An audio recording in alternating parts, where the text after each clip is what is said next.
afternoon. I'm so glad everyone is here. Hopefully everyone can hear me. I know it takes a little bit of a while for everyone to get set up, but we're going to have about 20 people here. To be here on a Monday means that you're really serious about your profession, and to be here with Mark Amtower is even more so. What's even more exciting is this is the last session of season one of Best Practices. And in this time, we've had some wonderful superstars in our industry: Mitzi Mead, Mark Zollner, Chuck Brooks, Robert Turner, and quite a few others that really knocked the ball out of the park. And we did such a good job that we landed our first corporate sponsor, the law firm of Matras Edwards. And on here we have Josh Duval, managing partner, and he's going to introduce the Godfather, Mark Amtower. And let me tell you something, there's going to be a prize given, and so you got to pay attention to what the prize will be. Well, no, I'm going to tell you what the prize is. The prize is free entry into Friday's deep dive in Department of Commerce, but you got to pay attention to what the quiz will be. Anyway, I'm so excited you're here. I'm giddy as a little kid before Santa Claus, but to start the ball, I'm going to turn it over to Josh Duval, managing partner of the federal government contracting law firm, Matras Edwards. Josh? Thank you, Glenn, and welcome everyone to the final installment of season one Best Practices. As Glenn mentioned, I'm the founder and managing partner at Matras Edwards, a government contracts and cybersecurity law firm in Washington, D.C. and Florida. And, I like to tell folks that we help government contractors in critical times, their, business opportunities and pressing problems. And this is a real satisfaction that everyone's taken time out of their day to join us for this, because as a person who is invested in the government contracting community, it's always wonderful to listen to experts like Mark Amtower, whom I've had the privilege of listening to only one other time. And so I'm very excited. And without further ado, I would like to welcome our final speaker for season one, Mark Amtower. So there you go. Thanks, guys. I'm assuming you can see my screen at this point. Yes. That would be good. All right. So I'm going to be talking about the new best practices for BD and marketing. But the caveat here, and you'll see it soon, is they aren't necessarily new, but we're definitely learning how to use them more thoroughly. So we're going to be talking about an overview of the impact of the COVID-19 crisis on GovCon business practices. So while change is inevitable, it doesn't usually come this fast. So the topics I'm going to discuss today are already in play, but they become more important, more prominent during this crisis. So bear with me. There will be plenty of time for Q&A. And if you don't want to take notes, you can send me an email and I will send you a PDF of the slides. So, new normal. I've been hearing this now for, we've all been hearing it now for over 3 months. What is it? Do we know yet? So what's happened here is the COVID-19 crisis has forced feds and contractors alike to a new level of digital transformation.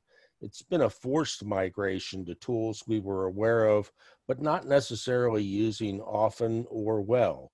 Online meeting platforms, telework, worrying about a secure home network, leveraging social networks like LinkedIn, Twitter, and Facebook more fully and more frequently, and more. So what's been the impact on you, and what do you see as elements of the new normal moving forward? I'm really interested in those comments from you at the conclusion of this. So what's going to be impacted going forward? Well, how we meet with coworkers, customers, and prospects, number one. What the heck's going to happen here? If you're not already leveraging Zoom, more frequently with coworkers and customers, and hopefully your prospects as well, Zoom or something similar, please do so. I still use the phone, and I believe one of my friends that I haven't spoken with for a while is on this call today, Lee White. We were on the phone earlier, and I lamented that we didn't plan it a little more in advance, because I would have loved to have had a Zoom session with him earlier today rather than simply be on the phone. But how are we going to meet and interact with these three groups? The size of industry events, how will that be impacted? This past month or so, over the past 4 years, 5 years, Amazon has held the latest moose of an event. And, last year I heard they had 17,000 people attend. Are we going to get back to that? Are events all going to incorporate a distance learning element now? Some events were previously, and it does allow those with no geographic proximity or with limited ability to get out of the office to participate, to learn. And that's going to be, I think, more important going forward. Are we going to be working from home at least part of the time? I'm fortunate. My ability to adapt to this was preordained. I've been home based for 35 years. So I have an office. I have everything I need in that office. But most people weren't that fortunate. Most people had it thrust upon them. And if you noticed a spike in soup activity 60, 90 days ago for a while, that spike was due in part to getting laptops that agencies could deliver to their employees at home. So government contractors were having computers bought by their government employees rather, were having computers bought by their agencies, laptops bought by their agencies and shipped to their homes so they could work from home. I think that the working from home, the telework situation is proving itself to be a valid method of work, even for those agencies that have previously not really extended that benefit to their employees. Are marketing and BD budgets going to be impacted? From what I can see, they already have been. I've been talking to a lot of people who have been laid off or outright let go because of this. And in one instance, I saw a situation where 25% of the staff of an events company was let go, including, I might add, their top salesperson. So how are we going to adapt to the changing venues? Are you going to be able to fully adapt to, Zoom or Microsoft Meetings or GoToWebinar or whatever it is you're using? And I had a conversation with the woman, Erica Pyatt, who runs LinkedIn in the DC area. She was on my show a few weeks ago, and they rushed to launch their LinkedIn Live app. This apparently, and this is interesting, apparently it is a presentation mode app. It is not like Zoom, but the other caveat here is you also have to apply to get it.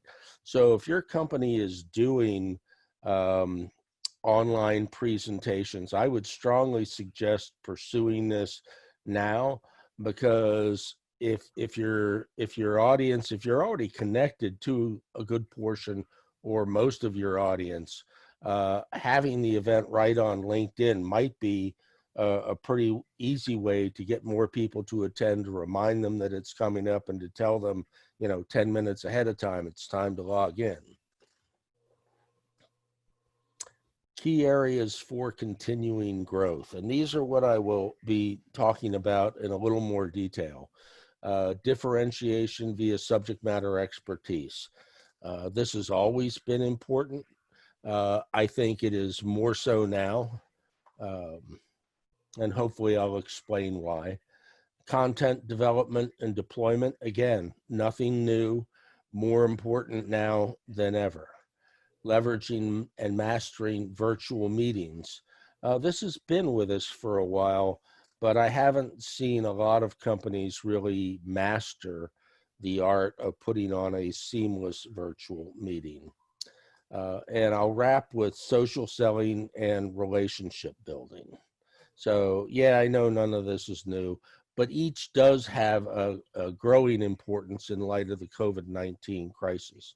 If you've seen me speak before, if you read any of my stuff, you know that I'm a huge proponent of developing the SME platform, content development, deployment, and social selling. Virtual meetings is simply another method of sharing your message with your targeted audiences. So let's talk a little bit about differentiation via subject matter expertise. So this is from Leading Brands. Government Executive Magazine, Government Executive Media Group does a study every year, and the next Leading Brands is actually coming up within the next week or so. I've posted this on my my LinkedIn profile a couple of times. If you need the link, email me and I'll find it for you. But this is a pretty interesting study every year. And one of the things they address is the attributes of federal buyers. What do they care about?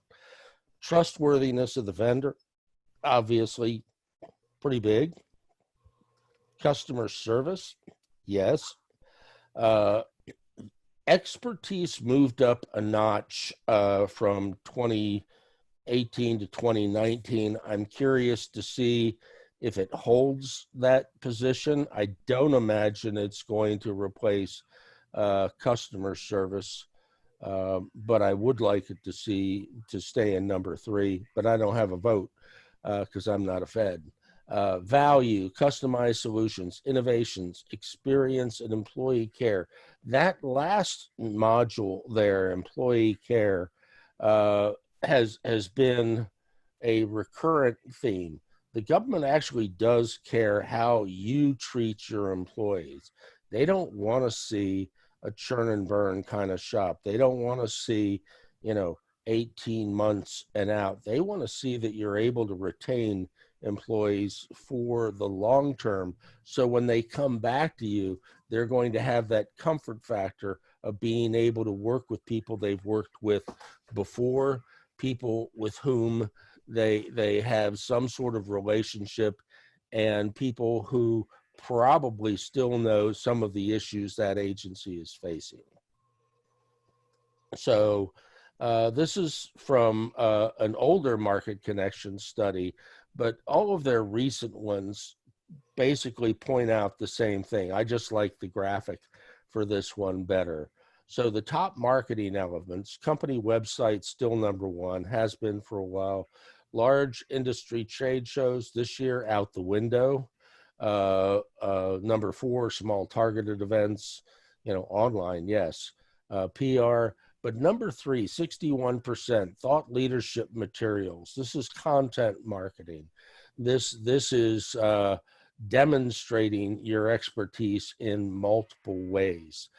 The companies that clearly enunciate thought leadership have a higher win rate. And this is pointed out not simply by the Market Connections study, it's also endorsed by the Government Executive Leading Brands study and from Hinge Marketing. So, so these are important issues to consider.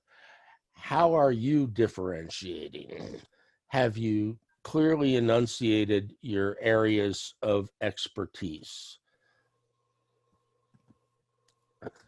It's hard for me to overemphasize this point, but if you're not differentiating yourself from every other vendor out there that's in your category, in your NAICS category, you're really selling yourself short.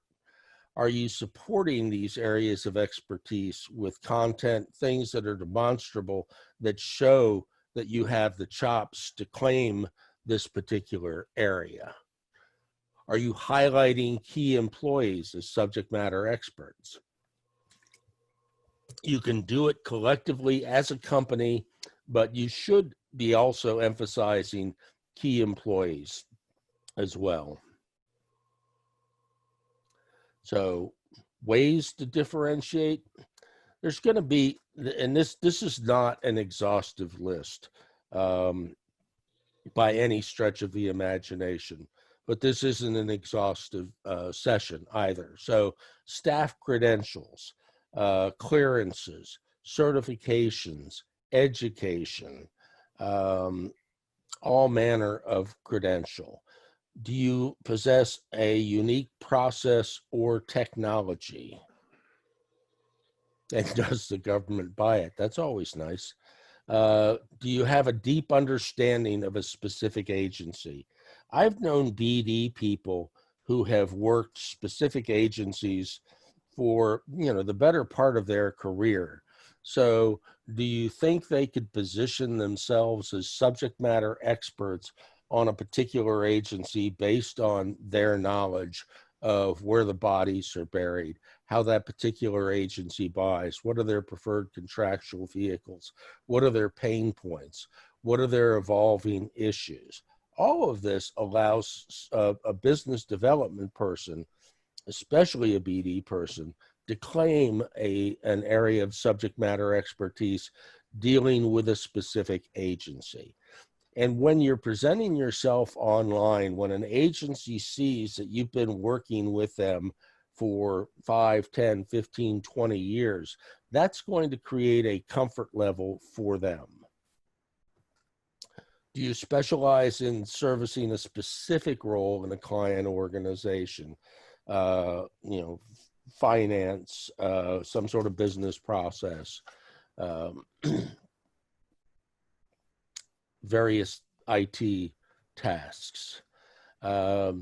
If your company has a signature accomplishment, you've developed go back to number 2, a process that's being adopted broader by other companies. When Boston Consulting Group back in the 60s brought strategy out as a business tactic and fleshed that out, immediately you saw Bain and Company, McKinsey, and lesser known names start to do basically the same thing. Kind of weird that strategy wasn't a significant part of the business world prior to Boston Consulting Group and Bruce Henderson doing that initial work in the mid to late 60s. But it is true.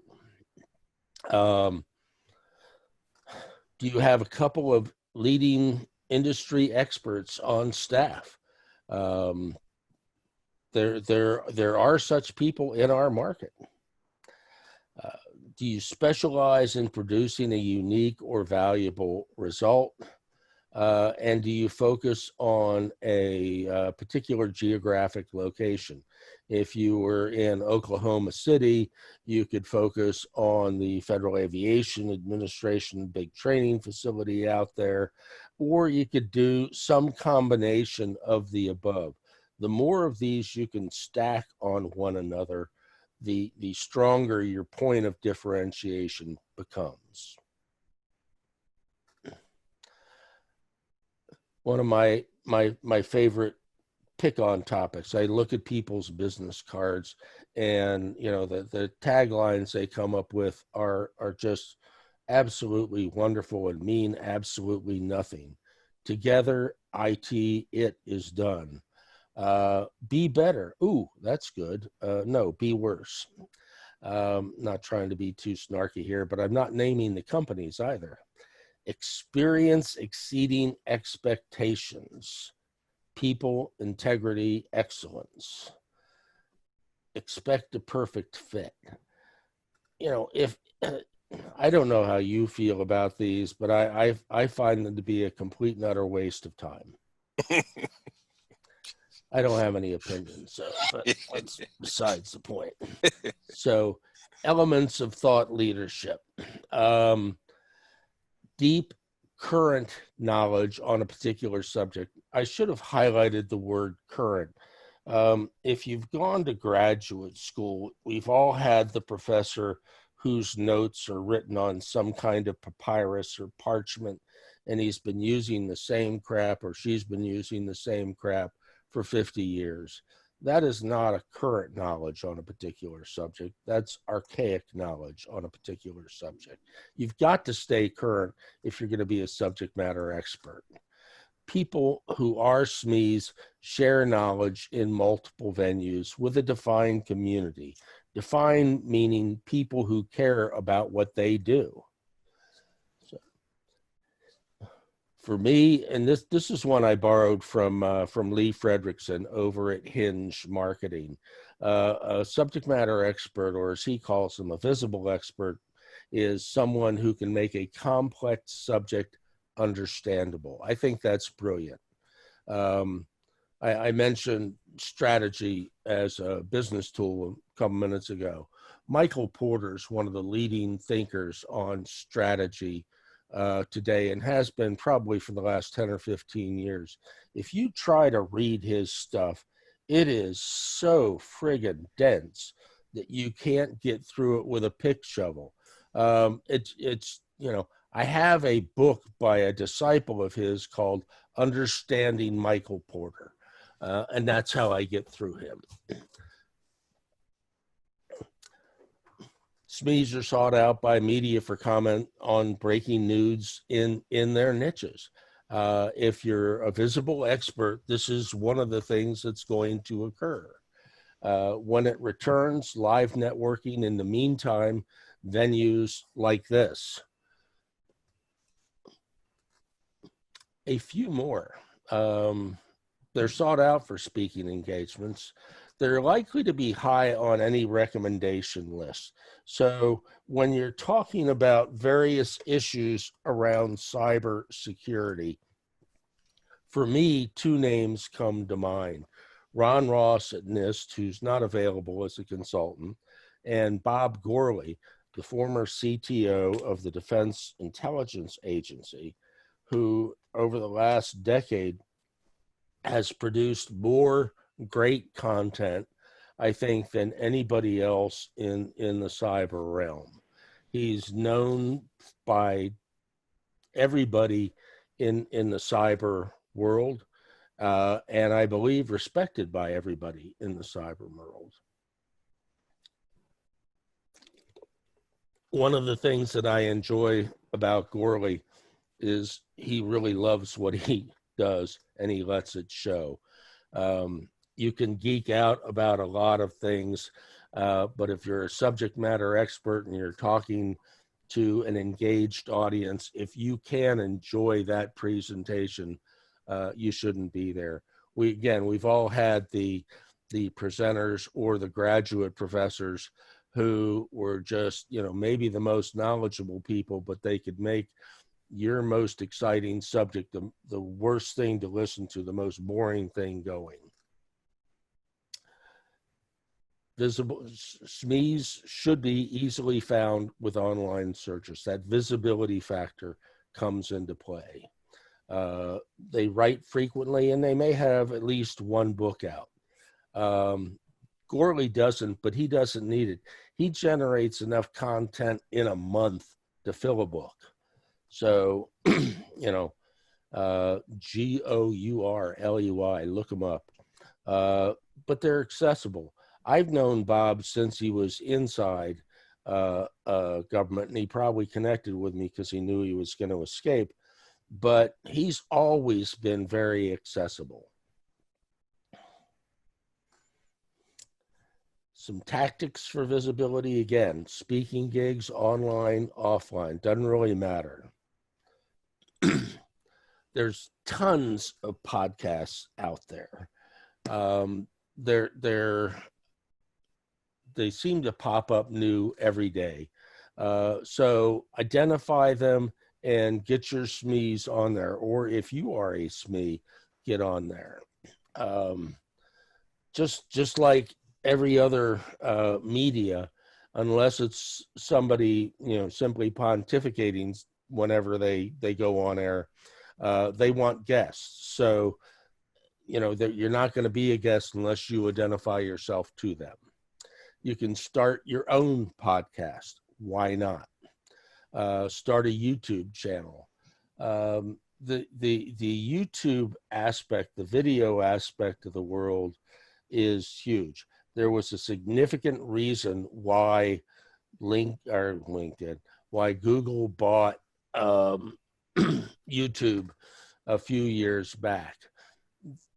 Google is the most used search engine in the world. YouTube is number 2. There's information on everything on YouTube. And virtually all major federal contractors have YouTube channels. So a lot of smaller companies do as well. A lot of consultants do as well. You can blog. You can do bylined articles and try to get them into the GovCon trade media. Caveat there is make sure that your article is fine-tuned to meet the needs of that reading audience. You can write a great piece, but if you send it to the wrong publication, what's the point? Or you can create an e-newsletter. But be advised, for blogging, for newsletters, starting your own podcast, all of these things take time to build an audience. So do not be in a rush. Do not get discouraged. Just keep producing good content. An audience can occur, but you also have to master the art of putting that content in the path that they are likely to be on. So leveraging social media to get the word out for your content has become even more critical. So, content development and deployment. So yes, this overlaps with the subject matter expert activity, and it should. So from market connections, we have work-related content features. So videos, podcasts, ebooks, white papers, case studies, webinars, and blogs across the top. Down the left side, we have data and research to support the content. So, and these are the forms that this content takes. Product specs, examples of past performance, content tailored to my organization, so specific agency, content without sales messages. Content with sales messages is collateral, okay? There is certainly a place for collateral, but content should be designed to educate. At the end of the content, having your contact information, information about the author or authors is good. But beyond that, a sales message could just eliminate the value for any particular reader, viewer, or listener. Insight from thought leaders I have highlighted here. It doesn't have the highest numbers across the board, but it consistently shows up on every list. Content focused on value, visual contents. So things like infographics have really risen the last couple of years. Information from government thought leaders and content tailored to my vertical round out the list. I love this slide as well. It's very similar to the previous one, but instead the content types are down the left. Across the top are the parts of the procurement process where they are most germane. So I'm not going to go through this one like I went through the last one. But when you get the PDF, this is a really powerful slide here. Again, it's not the newest, but it's the one, and everything that Market Connections has done since still verifies that this is pretty much the way it lays out. I just like the graphic presentation of this one. So, developing and sharing content. Basically, it allows you to overtly demonstrate your areas of expertise. So, on the deployment side, all of your content should be resident on the resources page of your website. And if even, you know, if you have a YouTube channel, have the link on your resources page so people know where to go for any of your content. The content should be shared via social, LinkedIn, Facebook, Twitter. Beyond this, social platforms really aren't currently used. Instagram, Pinterest, those others, they aren't in play in our market, at least not yet. On LinkedIn, you can share as a post and put it in your groups. I suggest you do both. You can retweet after a week, you can retweet after a couple of days. But in order to prime the pump, have your coworkers like and comment on your stuff. Have them share it as well. Every time somebody shares this, you're developing a more exponential reach for that content.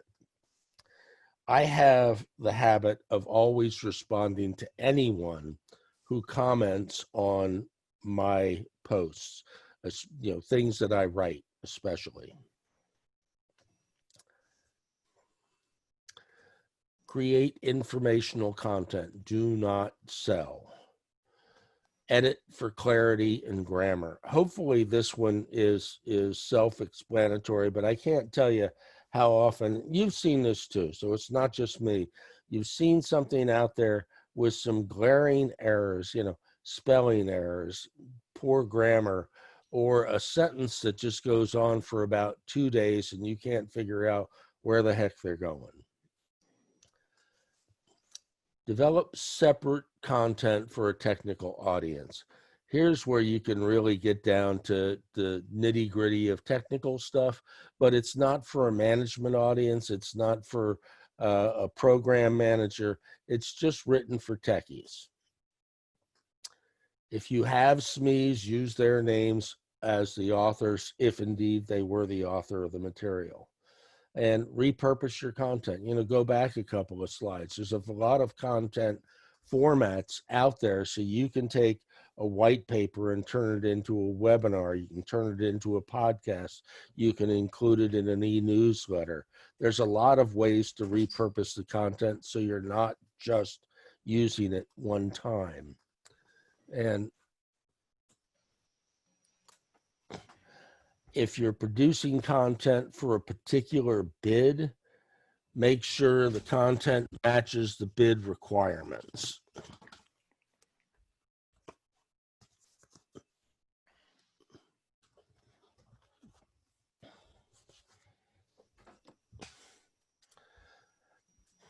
Again, I think I already said this one, but create informational content. Do not sell. Edit for, did I just go through the same bunch of stuff? Oh, hashtag your content.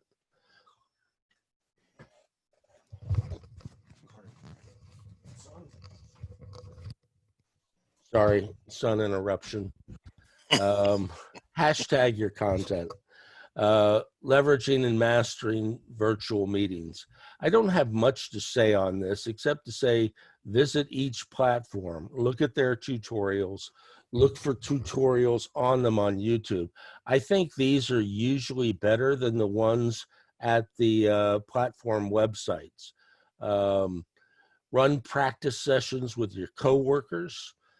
Snafus will occur regardless, but you can reduce them by rehearsing and with practice.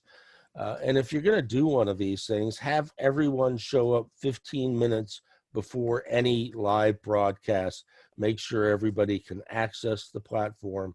You can hear them, you can see their slides, whatever. And if it's possible, pre-record. So when you attend online sessions, this is a Zoom session, right? So you can see the attender list. If that's of interest to you, go to the bottom toolbar and take screenshots of all those attending.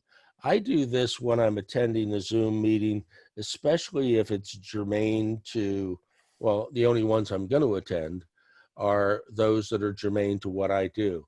So I take screenshots of all those attending, then I look them up on LinkedIn. I will reach out to a lot of those people that I'm not already connected to. So finally, let's go to social selling and relationships. So it's generally agreed that this is a relationship-driven market. What you need to do to build relationships, set goals, especially on LinkedIn. What are your criteria for connecting with people?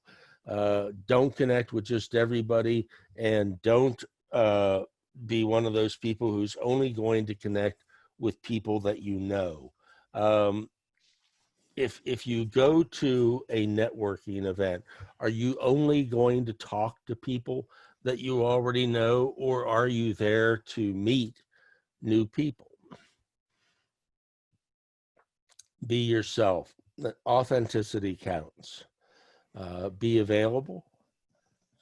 If it's business, keep it business. Show respect. Don't take any cheap shots. They only reflect on you. So I'm sure there's a lot of other things that I've missed here on the relationship building side of things. But where do you start them? Events, networking events, conferences, briefings. And again, you know, these are online right now, but it shouldn't preclude you from attempting to reach out to at least some of the attenders. So professional associations, they have adapted pretty well to the COVID situation, I think. PSC, AFCEA, ACT-IAC, and Government Marketing University. At Government Marketing University, we had for first 2 months plus, we had a 9 a.m. meeting every day. Any marketing professional in the market could tap in. Now it's Tuesday, Thursday, and Friday, 9 to 9:30. Usually there's a short presentation and then discussion. If you want a link to that, let me know. I'm happy to share. You know, where do you start relationships? At work and through work, right? So co-workers, clients, teaming partners, subs, primes, and obviously on social networks. That's what I'm talking about right now. So social selling. What exactly is social selling, and why should you care? Social selling is leveraging social networks to develop a multi-dimensional, multi-touch method of getting on the radar of key people and staying there in a non-intrusive manner without being annoying. So preconditions for social selling: optimize the profiles of all employees on LinkedIn. Opening screenshots are most critical. If your opening screenshot is not informational and attractive, people will move on. So good use of the background area, that's the area behind your head, a good headshot, and a good headline. The default for your headline is your current job title. And that's probably going to be boring, so play with it a bit. Details throughout the summary and have job descriptions. Optimize your company profile as well. and link back to the company website. If that's where you want people to go, make sure it's easy to get there. Just as an example, Luann Brossman heads up Government Marketing University, and she's also works at Sage Communications. But, you know, the background, she created this very, very cool whiteboardish like situation where she's brainstorming with herself or doing a presentation for other people. But that's her in the background. Great photo. And the headline isn't, you know, founder of Government Marketing University. It's government marketing experts sharing knowledge to those that market to the U.S. public sector. That's who she is. That's what she does. This is a very attractive opening screenshot. And if you haven't done the highlighted area, the providing services area, that's something that you can do as well, and you should do as well, because it'll highlight the areas where you have expertise. The value of content on your profile. Posting links to content on your profile helps you establish credibility. You're going to be more of a destination if you do this rather than simply a placeholder with your profile. And the more content that you have out there that you're either generating or commenting on helps establish you as a player in the market. Current content makes your profile, again, much more of a destination. So social selling triggers. These are the activities that can precipitate conversation. So think of LinkedIn as an engagement tool where you can reach out to those in your network and beyond as necessary. Acknowledgements, you can find these on your notification page, job changes, birthdays, etc. OPC is other people's content. So you can share other people's content as well as develop your own. You should be sharing, posting the content is one thing. When you find people's content on your homepage, you can also share it, and that puts it out to the network. The reason to do that is not just to share content with your network, but the person who generated that content will also be alerted that you have shared their content. So comments on other people's content, also very important. So scroll through your homepage for things to comment on and like. And remember, each like goes into the homepage feed of your entire first degree network. So I found this probably about 2 hours ago. My friend Tom Schmidt highlights a thing on Vion Corporation, the Spark activity. Why would I share or comment on this? Because Tom's a friend and Vion has been a client. Now that I've commented on this and shared this, I'm back on the radar of both. So Tom, thanks for sharing this. Vion is a great company. I should have hashtagged Vion, so that's a mistake for me. Thought that screen was blank there for a second. You can your homepage and your notification page are your news feeds.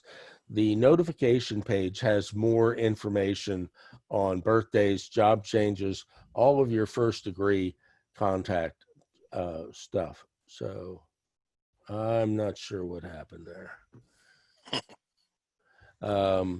But each touch puts you back on the radar of a connection. So again, here's the last one. Tom Schmidt commented on something. Oh, on this. Maybe he's here today. If so, ask a question real soon. Mary Oliva has a new position as partner exec at AWS. So I look up Mary. I know her. I knew the name. I wanted to make sure. So I'm looking at her profile. She was at Norseman for the last 3 years. She's now at AWS.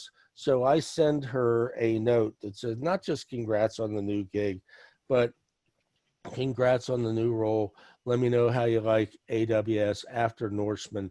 And if you meet Teresa Carlson, tell her Amtower says, hey, best regards, Mark. Teresa Carlson, if you don't know, heads Amazon Web Services, AWS. And I've known her for quite some time. And yes, she hopefully will remember who the hell I am. Reactions to social selling triggers. If you view a profile, you can be viewed back. If it's an invitation, they're going to view your profile. Invitation accepted, send a thank you note. When somebody accepts your invitation to connect, thank them.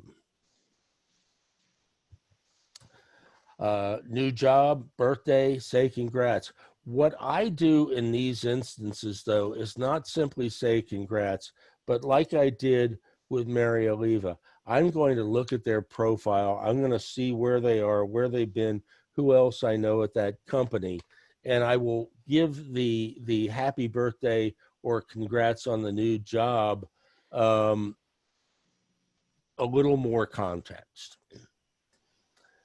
But each trigger can generate a response from you or to you, but to maximize the value there, again, personalize the response whenever possible. If you want more influencers in your network, start by following them. And I'm not talking about the people that LinkedIn labels as influencers. Virtually none of them have anything to do with our market anyway. So I'm talking about people like Bob Gorley, like Craig Abod at Carasoft, people who are visible in the market, movers and shakers. So if you want more of those in your network, follow them, then look for them in your notification and homepage feeds, view their profiles a couple of times a month to monitor their activity, to comment on their posts, or to reshare their posts, or both. And from this activity, then map out a reason to connect, even if you have to ask for an introduction, in case you share, a bunch of good connections with them. If they're on Twitter, follow them. I don't do that with a lot of people because I don't really use Twitter very well or very often. What can you do for the influencer contacts, especially if you want to stay on their radar? Add value by sharing information they'll find useful, share their content, comment on their content. If they tweet, retweet. So there's going to be other activities there as well. So on connecting, I have a couple of things. Never send the LinkedIn form letter. Always personalize and add context.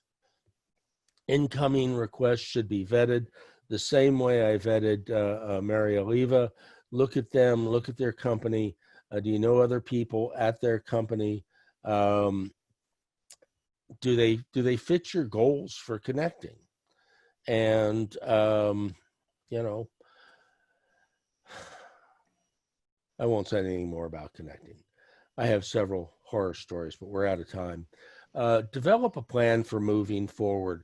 Designate a multifunctional team to monitor the changes that are occurring and offer guidance to management on how to deal with this evolving new normal. We don't know what it's going to be yet, but it's going to be different. So I'm not offering a panacea for everything that might be changing, but I think the topics I discussed here are going to play an increasingly significant role as we go forward. So I use data, obviously, from Government Executive Media Group, from Hinge Marketing, and from Market Connections in this. I highly recommend each of them. And I welcome your questions. And again, the slides are available upon request. There's my email. So open up those phone lines.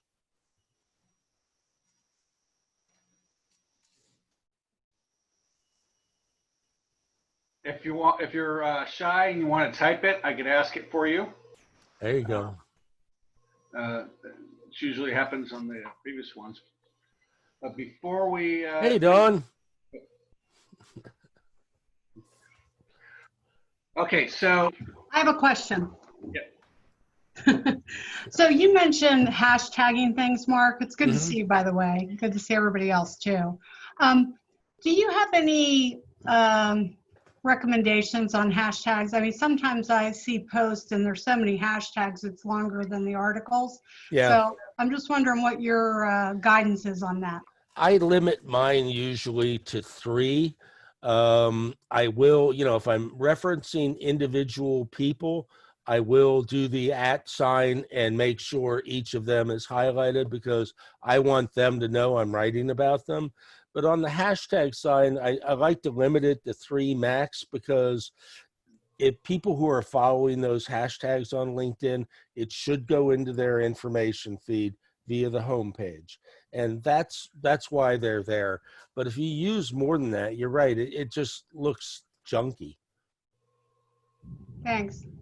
You bet. Martin C has a question. What do you think of tools like Duck's Soup? What do I think of what? A tool called Duck's Soup, and it's spelled D-U-X. Okay, not familiar with the tool. I remember the Groucho Marx movie, Duck Soup.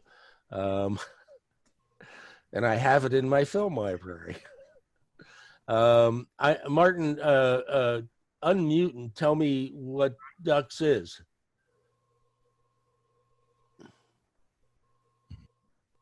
Thank you, Mark. Here I am. Thank you.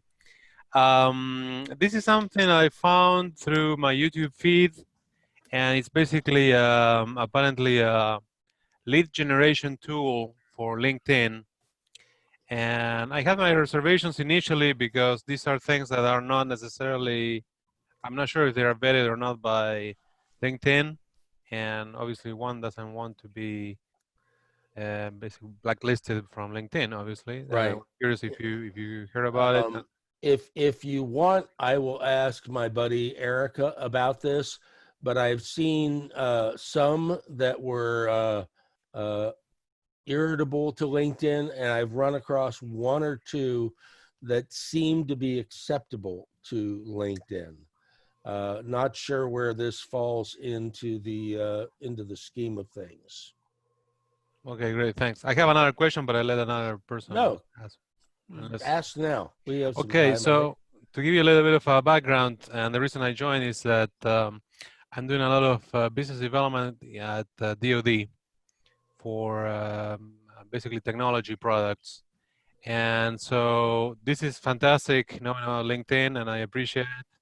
And I also was wondering about, well, it's hard to make an answer short, but we find that finding the champion within the stakeholders who we want to work with, I mean, although they are receptive, we always deal with the, the process of finding the right champion for our product. I was curious about what are your thoughts about all that? It's not an easy answer to. No, there's no easy answer, have. but the more information you share about what you do and who you do it for and where it fits should lead to some people following your stuff. So when you have something posted out there, it's important to go back and look who's viewing, particularly if they liked it. You aren't going to be able to see all of the views of anything that you post. But if you find people recurrent on liking your stuff, it's important to reach out and encourage them to connect with you, hopefully to share your information with others in their organizations. It's a series of soft touches. So, and if you're looking for key players in niches, there's 2.1 million feds on LinkedIn by my last audit, which was February. And you can segment them by the agency, major operating divisions. And if you go in even the operating divisions oftentimes will have a LinkedIn company homepage. So you can click on the employees, go to the all filters once the employees is there, and then scroll down, narrow it by geographic and by job function. Okay, if you're looking Perfect. only for program managers, Right. you can find them. Yeah, Hey, Lee. I think that what happens is that for the particular type of things that we work, I mean, this is one of the things that we do, but because it's like a high value, high return, and because of the sort of the DoD environment, it's not necessarily, they're not necessarily active on LinkedIn, and so that's the thing. Define active. You know, Well, if looking, they're there, they're there for a reason. So they may not be active in the way that you and I are active, but I'll guarantee you the vast majority of them are using LinkedIn as a vetting tool.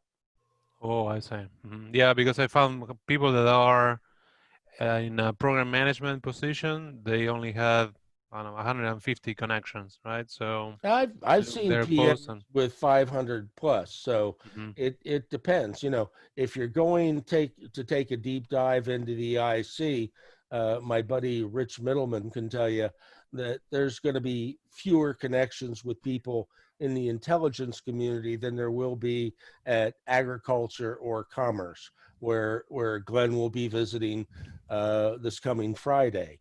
So. But that doesn't mean that they're not there, and it doesn't mean that they're not active.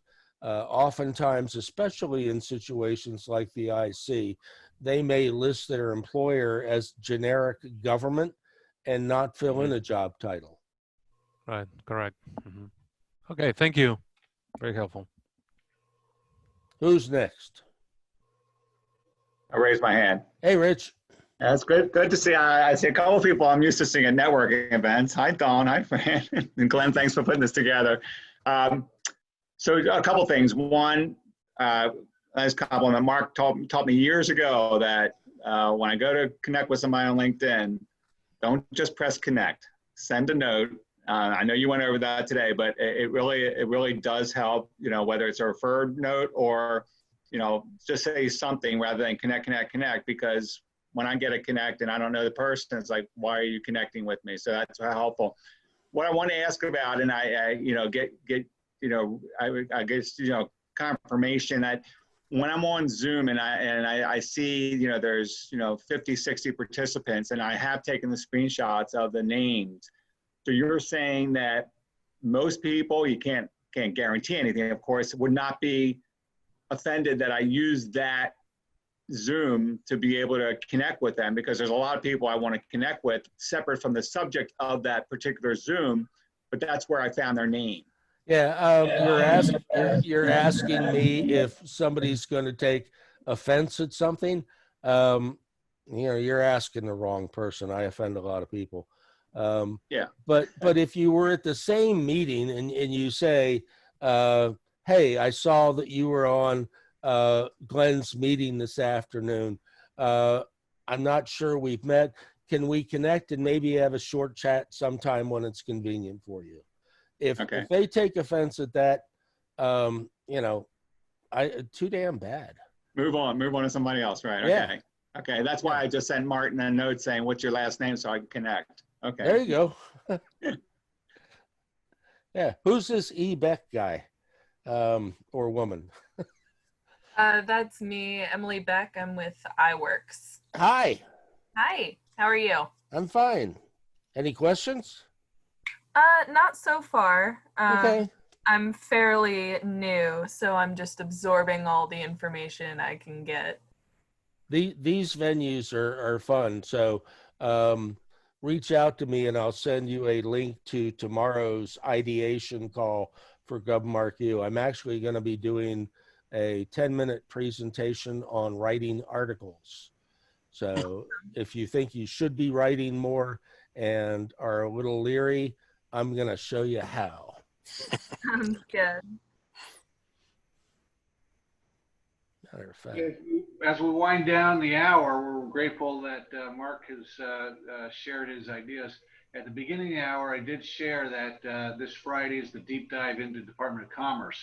And that's going to be about a 4-hour session on everything about commerce, census, USPTO, NOAA, the contacts of leaders, vendors, resumes, opportunities, and so forth. It is a long session, and I'll probably lose my voice. But as I promised, one of you lucky people will be able to get in for free if you can show me that you have both of Mark's books. Actually, these are two of just a few of his books. But if you can show me his books right now, boom, you're in like Flynn. Lee's chomping at the bit. Oh, Don's got it. Is Don got it? Don, turn around. Dawn has at least one of them on her shelf. I know that. Yeah. Oh, I'm not home. but that is actually a very good question to ask, though. If you got one of the books, that is pretty good. Gosh, I don't have it. And we get credit for after 5 p.m. calls, right? Yeah. There you go. Yeah. And who else has one final question for Mark? Mark, this is Will Emerson dialing in from San Antonio, Texas. Hey, I love San Antone. Appreciate your presentation. Very helpful. Definitely connected 2 and 2 on a few things and learned some tricks. So thank you very much. Some of the SME stuff you were talking about is great, but also very expensive. Can you talk about the pros and cons of partnering to get those SMEs on your team as opposed to owning some of those SMEs? It's always better to be in an ownership situation because partnerships come and go. So if you're looking for a partnership there, try to do it with individuals or a company where you see the potential for a longer term relationship, something where you can add enough value to them where it'll be difficult for them to jettison you for a new partner. I don't know what else I can add there. Thank you. Thank you. That's fair. You bet. Thanks for coming. And Emily asked if we can get your email one more time. markamtower@gmail.com, but let's go back to share.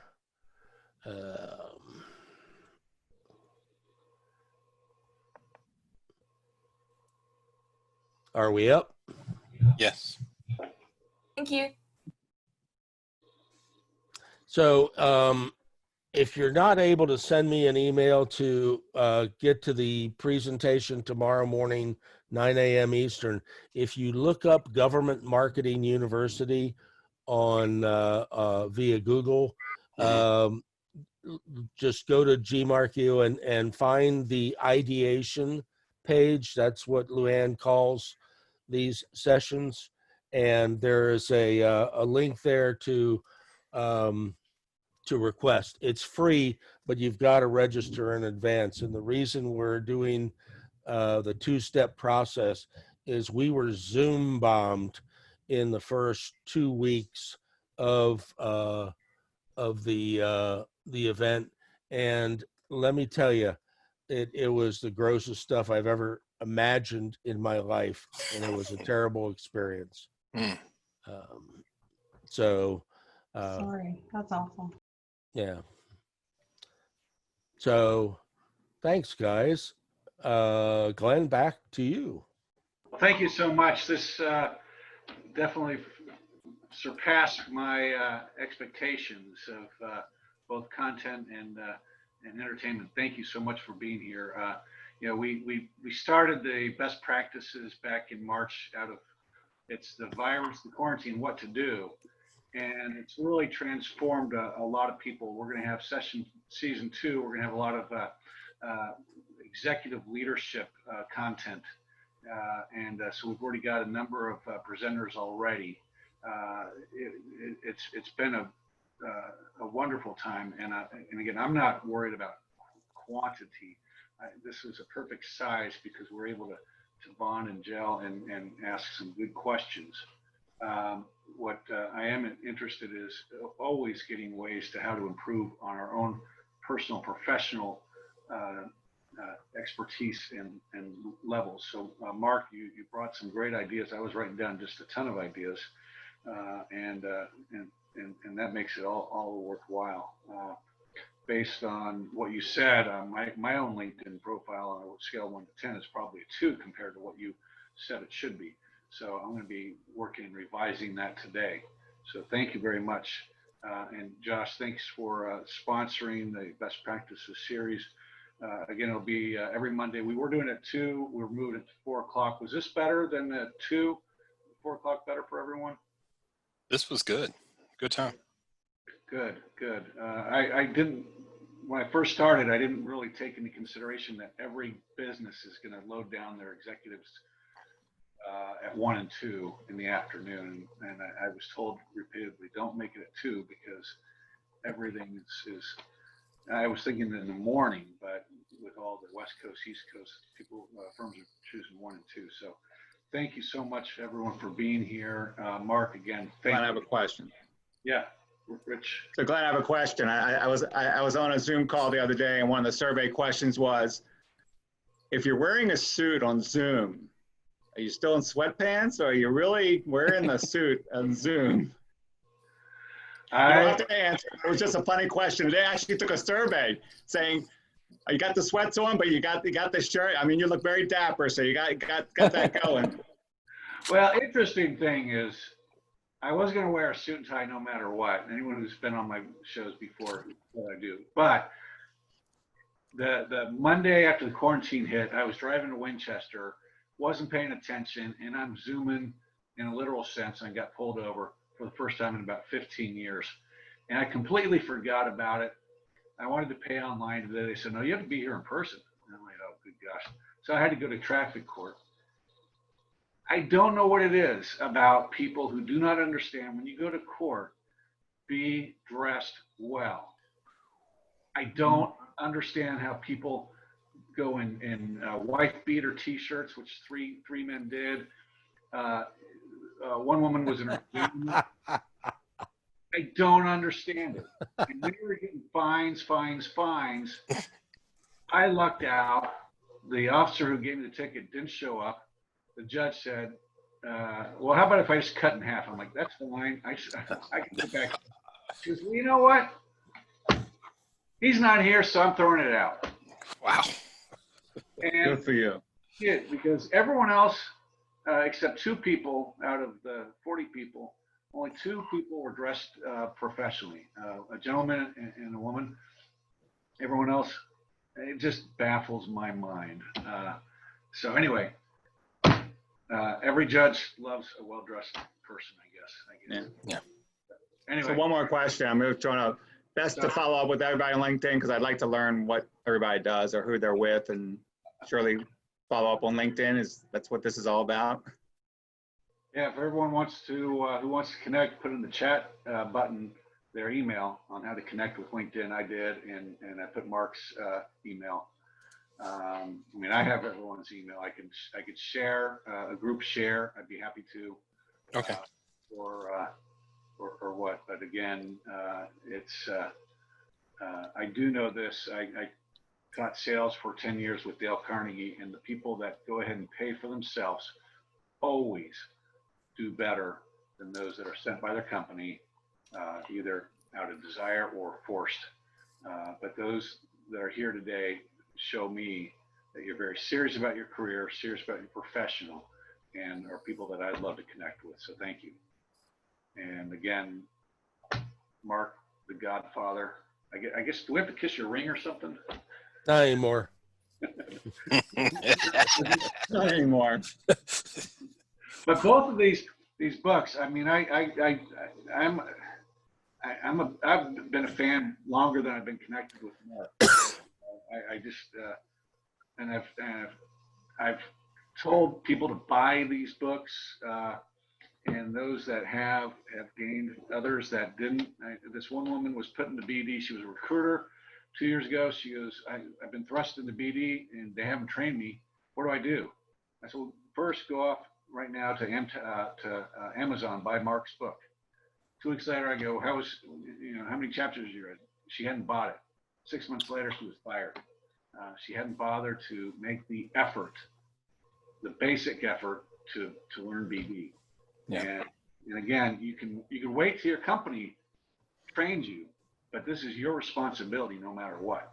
That's right. At the end of the day, it's your responsibility. So the fact that you all are here shows me that you are taking responsibility and are serious about it. I appreciate everyone. The people I haven't met, I'm grateful you're here. Again, Mark, thank you so much for doing this for all of us. And any last questions that you might have thought about? There's a lot of emails now popping up if you haven't written them down or take photos of it. No, I want to, hey, Fran, long time. I know. I have Rich, we're like, what, 10 miles apart and seen we you in a only see each other long twice a year? time. Yes. Dawn, you're across the river, so I know I'm not going to see you anytime soon. I don't You never cross- know where I'll pop up. That's true. That's true. And Lee, you left. Man, you're in Atlanta. But I'm still with you in spirit. I'm with There you. you go. And Will, if I come down there, I used to walk from Riverwalk to the part of town where the restaurants had rusty pickup trucks. And those were the best restaurants that I've ever eaten at. Yeah, you get right off the Riverwalk and you can hit some hidden gems here in San Antonio. So look me up. Yep, will do. Some good brisket down there. Yeah. All right, All right. guys, I'm vacating. Thank you so much. Bye, Thank you. everyone.